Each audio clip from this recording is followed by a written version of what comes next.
Bonjour. Bonjour. Est-ce que vous pouvez nous présenter un peu l'École supérieure de l'immobilier? Bien sûr, donc l'École supérieure de l'immobilier, c'est l'école qui a été créée par la FNIM donc en 2004 et du coup qui forme les étudiants, les futurs professionnels de l'immobilier de demain. Alors, est-ce que vous avez des personnes en reconversion qui s'adressent à vous?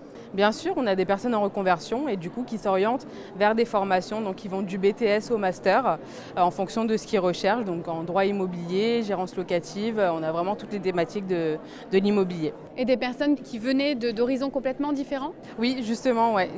On a beaucoup de personnes qui viennent d'horizons totalement différents et qui du coup veulent se former pour devenir agent immobilier. Ou des fois, c'est des personnes qui étaient dans l'immobilier, mais du coup pas en tant que professionnels et qui aimeraient en connaître davantage sur le métier. Au niveau des tranches d'âge, on est sur quelle typologie de personnes? Alors au niveau des tranches d'âge, on a du coup des jeunes donc, qui sortent du bac et en reconversion immobilière, on a vraiment, enfin en reconversion professionnelle pardon, du coup on a des personnes qui peuvent aller jusqu'à 40 ans, voilà.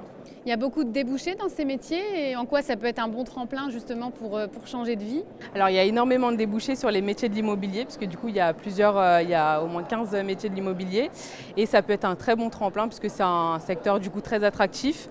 C'est une activité du coup qui est en développement. Du coup c'est vrai que c'est ce qui attire la plupart des gens sur les reconversions professionnelles.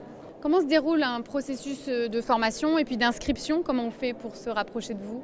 Alors en passant directement par notre site groupe-esi.fr, vous avez du coup la partie Je suis un étudiant et en fait en cliquant sur cet onglet, vous avez du coup toutes les thématiques et accès du coup au dossier de candidature pour accéder au BTS, à la licence ou au master. D'accord, donc il y a juste un dossier et ensuite comment ça se déroule? Alors il y a un dossier d'inscription qu'on remplit avec le CV et les diplômes qu'on a déjà passés et ensuite on a un entretien donc en physique ou téléphonique qui permet après de voir d'orienter la personne si elle ne sait pas encore vraiment quel cursus elle souhaite faire dans l'immobilier.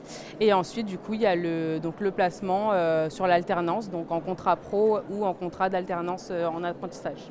Quels sont les métiers de l'immobilier qui recrutent le plus que vous alors on a beaucoup d'agents immobiliers, syndics de copropriété ou sinon dans la gérance locative. Donc ça peut être aussi varié. Voilà, exactement. Merci beaucoup. Je vous en prie, merci à vous.